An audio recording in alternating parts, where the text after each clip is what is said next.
Coming up next on the show is former GP, BSB and road racer, now racing in the World Supersport Championship, rider Danny Webb. Danny, welcome to the show. Hi, how you doing? Yeah, not too bad. Yourself? Yeah, no, but can you hear me okay? Because I've got my earpods in. Yeah, absolutely. No, we can hear you fine, and I believe Jay's got some questions for you as well now. No worries. Danny? Yeah, well, good, thank you, mate. Yourself? Yeah, so, not too bad. I see you're at the moment in Spain, because I've been following you on Instagram at the moment. You're out there with your old friend Scott. Just explain to the listeners what you're doing out there at the moment. Yeah, I mean, I got talking. Well, we was talking with a team in January, and they mentioned that they was going to Spain from the 6th to the 12th of Feb just to do a bit of training, really, on the bike. And I kind of. I was going to wait because I think in England at the time it was they was going to make a decision on the 2nd of Feb with the travel to Spain, etc. So I was going to wait until then, and then if I could fly, then I was just going to fly out and ride. And if not, I was going to wait until March and then drive down in March and do a bit of training and stuff like that. But I was just, sitting at home, and I said to my fiance, I need to get out and just ride, just in case, because you don't know what's going to happen, do you, at the minute? No. So just I need to get out and ride just in case I don't manage to ride until the first race, and then at least I've got a bit of bike time in before the start of the season. So yeah, basically that we just kind of packed the van up and drove down, and we just got the test out of the way, and now got into a place in Alicante, and Scott was with me for a week, and he's gone off to Switzerland now, and then I think he's got a test, and then he's coming back here on the 18th, so to train again. So it's nice to be back together again, and be putting the hard work in the winter.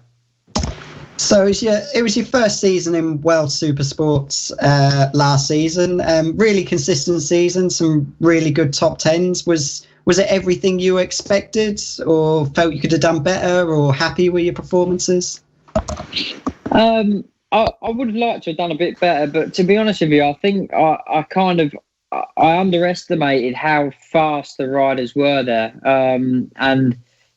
After doing the road racing and bits of endurance and things like that, you kind of start getting into a few bad habits. And, through the winter testing, I managed to get to a certain speed, and I thought, I'll be all right here. And then I got to Phillip Island when I was around everyone, and a couple of them passed me, and I just thought, flipping it, like I've got a lot of work to do. And it just changed the whole style of, like, from when I was in GPs, the whole style of racing, of riding a motorcycle had kind of changed. And would that been your first time at Phillip Island since the Moto3 days? Yeah, it was since 2012. So, but that come back to me pretty much straight away, the circuit, but just everything, like riding body position and stuff like that. A lot of riders use their body position now to move the bike, and that kind of was all new to me. So, in road racing, you don't just sit on the bike. Obviously, you got to move around a fair bit on it in road racing, but you don't, you're not pulling the bike around the corners, or you're not really forcing the bike anywhere, because you're not kind of pushing. You are pushing, but not like 110%, where each corner it's a little bit like flipping out. Am I going to come out of this one, sort of thing? So I had to learn a lot, and obviously I had JT by my side, and to be honest with you, I wouldn't have been as successful as what I was last year without him, because when I got frustrated, he really was there, and he helped me massively with my mindset on the whole way to go about racing. So sticking with James, is it the same team and him still involved for this season as well? It's the same team. Well, we've changed a few people in the team, but it's the same team. James isn't on board with the team this year, but he's a good mate of mine, and he would always be there for me at the other end of the phone, or maybe come to some races with me. But he's not actually with the team this year, which is unfortunate. But it's just one of them things. I'm lucky enough that I've got a good relationship with him. And, also when I get back to the UK, I'll do some training with him and stuff as well. So, we're still really good friends. And so he's still on the other end of the phone. And to be honest with you, that's what you need the most. You need a good mate by your side. And especially with that amount of experience like himself. Yeah, exactly. And he's just he's so mentally strong. It's incredible. And I think that's probably half the reason why he's 2 times World Superbike champion, is because he's so mentally strong. Yeah. Well, I'm going to take you all the way back to the beginning of your career now, and I would know because I did used to race mini motos against you, if you remember or not. I'll say a little story. I'd been racing mini motos for about 2 years, and like the proper, what Tristan would know from Fab, as in like the novice class. And I just moved up to what is called now the pro class. And I remember you turning up to your first ever mini moto meeting, and you didn't go into the rookies class, you came straight into the pros class. I remember you just being up the front straight away, like you were beating me, and I'd been doing it for a couple of years. You must have known straight away that, oh bloody hell, I've got a bit of talent here, I'm going to be all right at this road racing. It was kind of weird, really, because I was doing motocross before, and I was just starting to go quite well in motocross, and then the foot and mouth hit, and my dad's friend had actually bought his son a mini moto, and he said, "Oh, why don't you come and have a go, just for a bit of crack, really?" And so we did. We went and rented a bike off Julian. Remember Julian from Mini? Yeah, I still know him now. So rented a bike from him, me and my brother, and we just thoroughly enjoyed it. But then he only had them because of, knowing Julian, it's probably cheaper just to run one brake. So it only had a rear brake on it. But anyway, it done the job, and it kind of gave us a taster. And I remember my first ever race meeting on the hire bike. We was going all right, and I come around the corner, and there was bits everywhere, and I see my brother laying on the floor, and I thought, oh shit, I was really enjoying it, and I was thinking, right, when I come in from this race, I'm going to say to Dad, should we take this up?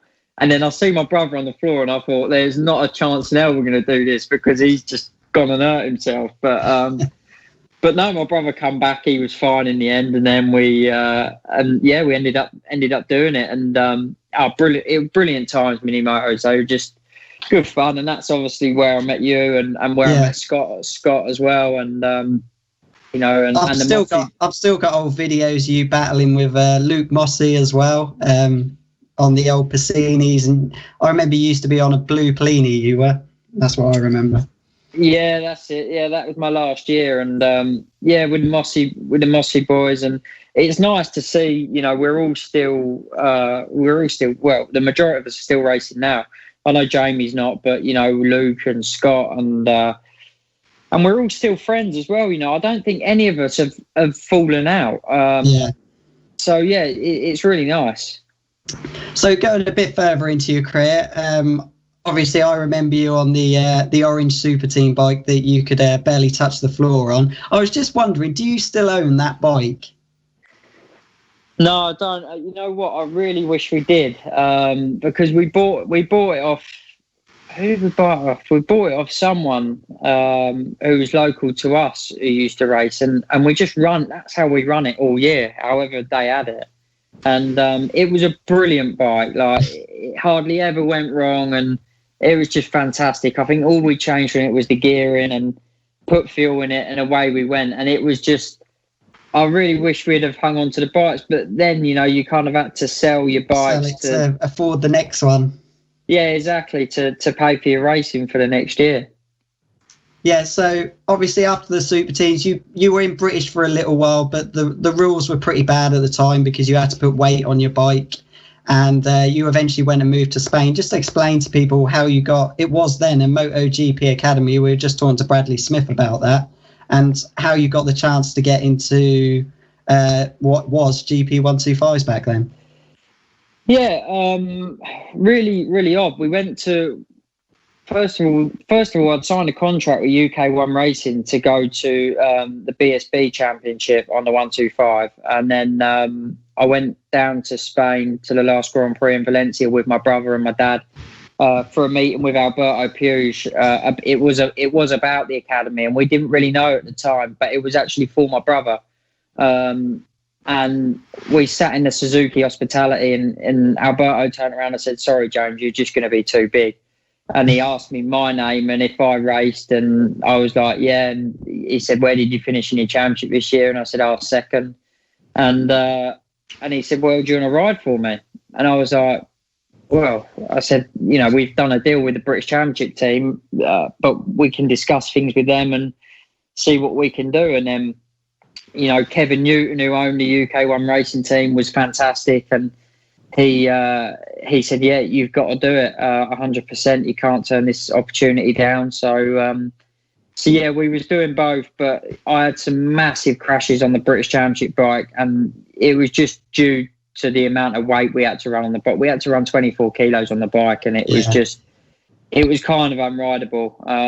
And so, we ended up just doing the Friday practices on that. Kevin was again fantastic, just letting me do that. And then, and we done the MotoGP Academy that year as well. And I struggled to begin with out in Spain, but towards the end of the year, I was on the podium with Bradley, and it all worked out. It all worked out good. Is there any other riders now that, like, say, in MotoGP now, who you were up racing against back then in the academy? There was from other teams. There was Paul Espargaro, there was Rabat, there was Stefan Bradl, Bradley, and then in the team in the academy there was me, Bradley, Efrem Vasquez, Jon Garrido, and two German lads, and from the first year anyway. And then after that, it was Bradley went to GPs the year after, and I stayed in the Spanish Championship, and it was me, Scott, Isaac Vinales, which obviously has had a lot of years in GPs, and cousin to Maverick. Who else was there? Jonas Folger. I think that's all. Oh, Kev Cogland as well, but that's all I can really remember. Yeah. You never got to go up against either of the Marquezes then? No, and Taka Nakagami. Actually, I went up against Mark. I broke my arm in beginning of 06? Yeah, out training. I had no testing, so we went to a Catalan race, and it was, I qualified fourth or something, and I was quite happy because, it was my first time on the bike. And anyway, I got into the race, and I had this little kid pass me down the straight every time, and I was getting so frustrated with it because I carried on passing him back on the brakes, and then down the start and finish straight again, he'd come back past. Anyway, one lap, he'd come up alongside me and just looked at me and just sideswiped me and shoved me on the grass. And I was like, "Oh, you little..." Like, I can't say it on the radio, but yeah, but from that day, I thought he's gonna because he was so ruthless, and you could just tell that he was gonna go places. And yeah, he hasn't changed much now, really, has he? No, a couple of years later, he's racing with us in GPs, but yeah, that's what gets him so far. Is just ruthless, and it's not that I don't think he has respect for him. It's just that he wants to be the best. And he wants to win. Yeah, I think that's what you got to have to be that pure champion. Right, I'm sure you've been asked this question a million times, but the final GP 125 pole position at Valencia, at the start of the day, did you feel that you were going to do it, or was it just complete and utter shock to yourself, really? No, it was a bit of a shock, really. I mean, it had been wet, and we hadn't had a good feeling in the wet. We couldn't get the bike set up. It was obviously the last meeting on the Mahindra. It wasn't the best of 125s, to say the least, but it was just one of them. I was riding around in qualifying, and I kept on seeing like P26, P27, and I just thought, you know what, I've literally had enough. And I come in the pits, and I don't know what made me think of it. And they went, "Oh, do you want a new set of wets?" I said, "No, put a new set of slicks in." And they just went, "Are you crazy? It's raining." I said, "No, we'll be all right. We'll just..." And I just thought, if the grip's not there, it's not there. I'm not going to be much worse off. anyway, I went out and I put my foot down. I was like, there's quite a bit of grip here. So I had a little push on the outlap, and then I just thought, right, if I just build it up these next 3 laps, we should be all right. But I wasn't expecting to get pole. To be honest with you, I was expecting everyone else to do the same as what I'd done. And yeah, I come across the line after the first flying lap and see P2, and then I thought, right, I'm going to get the hammer down now. And yeah, I got P1, and it was incredible to come down the pit lane and just have like the guys at Ducati clapping me, and it was so surreal. And the actual Mr. Mahindra himself was there as well. That was the first time he'd been to a race meeting, so it was just you couldn't kind of get it much better than that. But it must be one of those feelings that feels like it only happened yesterday, sort of thing. Yeah, it does, and that's a bike I wish I could own. To be honest with you, you know, like I said, it wasn't the best of 125s, but to have the last ever 125 pole on it as well, and Aprilia and Derby absolutely dominated the last 4 or 5 years in 125s, and then for them to not have the last pole is like it's kind of unheard of. But you know, again, I was in the press conference, and the only guy who turned around and said, "Don't let anyone take that away from you," was Casey Stoner. And you know, everyone thinks he's boring and he's you know, he's not a very nice person. But for me, he's one of the nicest persons in MotoGP at the time, and he just loved it for the sport. And for him to turn around and say that meant a lot.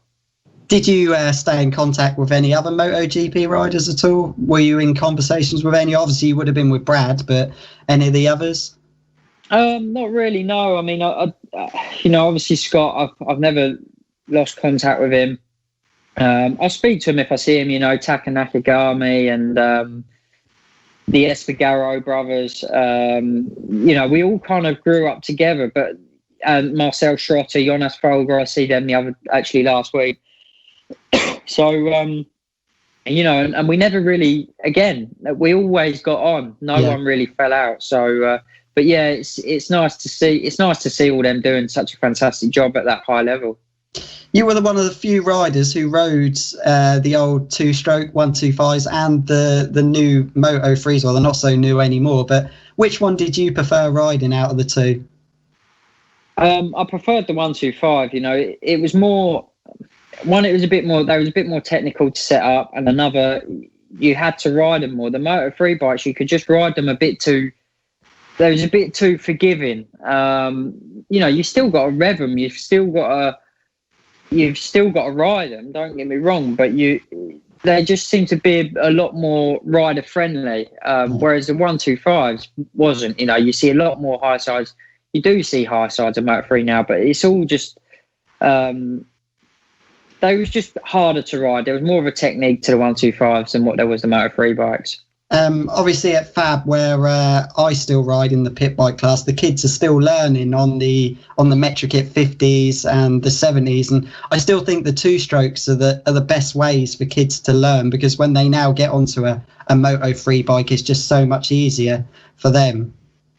Oh, 100%. Like, I mean, I do a fair bit of flat tracking, and there's a young kid called Ted Wilco, and he's just starting to go. Well, last year his dad bought him a Metrokit, and he asked me, do I think it's the right way to go? And 100% it's the right way to go to learn to ride a bike properly. The 2-strokes are definitely still 100% the way to go. And not last year, the year before, I rode Kenny Roberts' 99 500 round Spa, and it, you know, to how them blokes rode them motorcycles, how they did, I have not got a clue.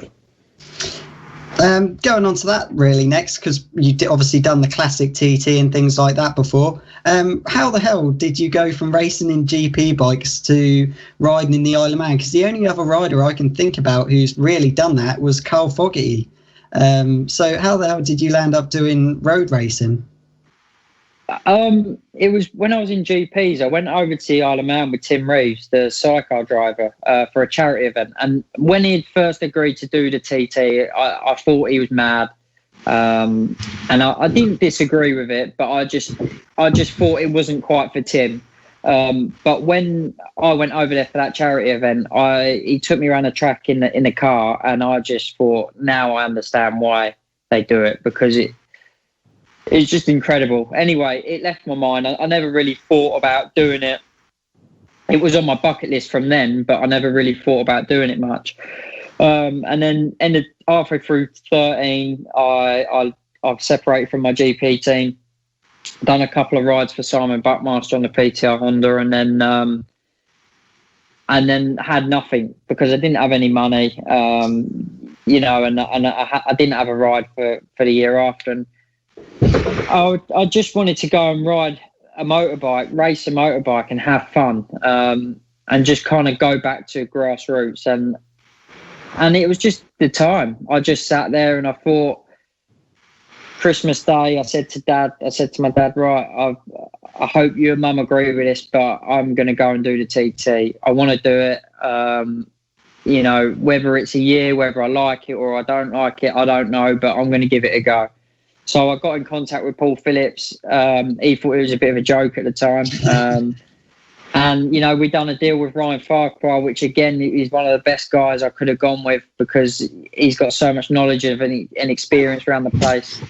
So, we done a deal and went from there. But it was a bit mad because I went from a Motor 3 bike to 3 races on a 600 to a big bike around the TT. And a lot of people just start on a twin on their first year, not go straight to a 1,000 superbike. Well, I wanted to, but everyone was like, oh, no, you'll be all right. And I was like, oh, all right. And then the first practice night, I was going to go out on the twin and it got cancelled. And the second night, they was like, I'll just go out on the superbike because there was no twin on that night. So they said, you may as well just stay on the same bike. And I was absolutely bricking myself, like at the top of Braille, absolutely bricking myself. But anyway, that's how it come about. And done a few years there and thoroughly enjoyed myself. It is an amazing place, an amazing event. But the boys who ride around there, how hard they ride around there, have got my utmost respect because it's incredible. Until I think you've actually gone and done it and you've experienced it, you won't understand how committed them boys have got to be. Yeah. So, like you say, you've pretty much been in every paddock around the world. You've done the endurance, you've done GPs, you've done BSB, and now World Superbikes. Is there any other paddocks socially that you've enjoyed being in more than others? Again, the road race paddock was brilliant. The endurance paddock was a little bit one-sided, should I say, to one nationality. But the road race paddock was fantastic. A lot of down-to-earth people. From all the paddocks I've been in, that seems the most friendly. You can go to any gazebo, have a beer and things like that. Yeah, and it's really weird going to Australia this year because I thought everyone was going to be the same, and I walked into the riders briefing, and everyone was looking me up and down, and I just thought, what is this? I couldn't believe it. And the only guy who spoke to me was Krimenacher, and that's because I was teammates with him before. But yeah, everyone else was just kind of looking at me up and down, I think, thinking, what's this idiot doing there? Sweet. Right. Time's getting a bit tight now. One more question. You've pretty much rode everything, and the only 2 sort of bikes I can think that you haven't ridden, if you can class a sidecar as a bike or an electric bike, is there anything in the future for either of them? I've been on the side of a sidecar for 2 laps. I was going to ride Tim Reeves' sidecar last week, 2 weeks ago in Spain, but never got round to doing it really. And it was his new bike as well, and he wouldn't let me out on his new bike. And what was the other one? Electric bike. I've not rode an electric bike, but them Mugans, the ones at the TT, they look a proper piece of kit. Yeah. They really, really do. I was watching, what's the part of the Isle of Man where you got the dip, where you really drop down, you got the wall on one side. You always have the, yeah. Michael, I was watching there one evening, and Michael Barretta came through there, and those bikes weigh quite a lot, and the suspension just didn't take it, and it just slammed the bottle. The whole bike collapsed. How he stayed on, I do not know, but it made a right mess of the bike. But the subframe snapped on it, didn't it? Yeah. But I mean, they do look incredible, them bikes, an incredible piece of kit. And to be fair, the new Moto E-Class is getting there. It's getting better, and the racing's pretty good. It's close, and it's exciting to watch. Yeah. Right. The last question I was going to, but you've pretty much answered it. You've never managed to keep any of these bikes that you've ever raced. Then you've not been able to keep any of those Aprilia GP125s because those bikes were absolutely gorgeous. They were. No, I've not. Unfortunately, there was all the teams. Maybe if I'd have won a championship, I could have got one, but I never got that far. But no.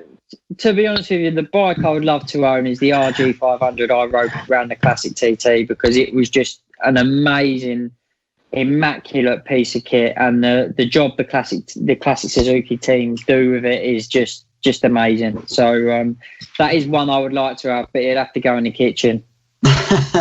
All right then, Danny. I'll hand you over to any of the other guys if I've got any questions. But I really appreciate you coming on, and I wish you all the best for next season. Hopefully, a few podiums would be nice.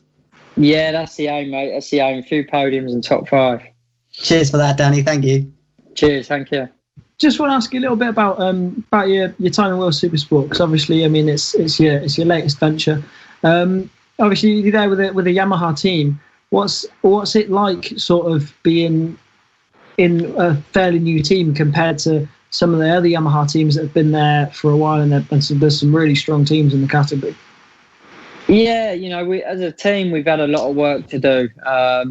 They've come from road racing from the IRRC paddock, and we just had a hell of a lot of work to do. Last year we were doing a lot through Yacht, but this year we're kind of going on our own because we need to find a bit more performance out of the engines and bits and bobs like that. But we've got a good setup around us. We've got Adriani working with us at the circuits on the suspension, and we've hopefully got a good new data guy as well. So it's quite a small team we've got, but we kind of found the niggly problems last year, and again we need to improve on that for this year. So hopefully we can improve. We've got a new engine builder, so we're looking forward to getting. I'm testing next week with my full team, the new team. So looking forward to doing that and getting underway with them. And considering it as a brand new team, JT done a fantastic job in running it, but everything was new to everyone. I was a lot more involved with setting it up as well. So it wasn't just kind of me just turn up and get on the bike. We all had a bit to do with setting it up and getting it going with organisation and stuff like that. And because just stupid things like travelling and bits and bobs, and hotels, because the team have never experienced that. So yeah, we all chipped in together, and it's a lovely family team. And we're stepping it up this year with a young 300 rider from Czech Republic. So it'd be good to see him progress as well. And hopefully in the future, again, we'll have a year under our belt this year. So hopefully the results should improve kind of automatically, sort of thing. So we're getting there. We're definitely getting there. The team owner and the guy back in Czech Republic are doing a fantastic job. Do you see yourself moving to World Superbike? Is that a goal? I mean, if the option's there, then yeah, it would be definitely something to consider. But I've had a year back in short circuit racing now. I've just started to get back into the swing of it. So we'll see how this year goes. But this year the aim has got to be in the top 5 as consistent as we can, and hopefully be getting on that podium as much as we can as well. And I don't think it's an unrealistic goal. It's going to be difficult because at that level to get on the podium anywhere is difficult in any class at World Championship level. So it will be hard, but I've been working as hard as I've ever worked during this winter, and not just on my fitness, but mentally and trying to work on different body positions and stuff like that with the bike. And so yeah, hopefully we'll be ready enough. What's it like running against like the Evan-Bros bikes? I know a lot of people said there was a lot of speculation around the paddock that perhaps there was something a little bit dodgy with the bike going on. Yeah, again, a lot of people saying, "Oh, they're cheating," but they can't be cheating. The rules are there for a reason.